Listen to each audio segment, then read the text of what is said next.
ശ്രീ ഗുരുഭ്യോ നമ.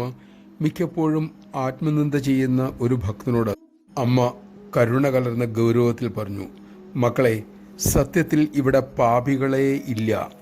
ഇനി എന്തെങ്കിലും ഒരു പാപമുണ്ടെങ്കിൽ അത് നിങ്ങൾ ശരീരമാണെന്നും അല്ലെങ്കിൽ മനസ്സാണെന്നും അല്ലെങ്കിൽ ബുദ്ധിയാണെന്നും ചിന്തിക്കുന്നതാണ്. അതാണ് ഒരേ ഒരു പാപം. നിങ്ങളിതൊന്നുമല്ല. ഓങ്കാരത്തിൻ്റെ പൊരുളാണ് നമഃശിവായ.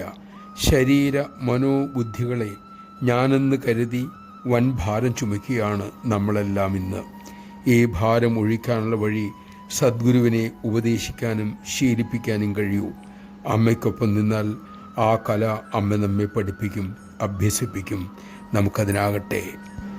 അതിലൂടെ മാത്രമേ പരമമായ ശാന്തി, സമാധാനം ഒരുവന് ലഭിക്കൂ.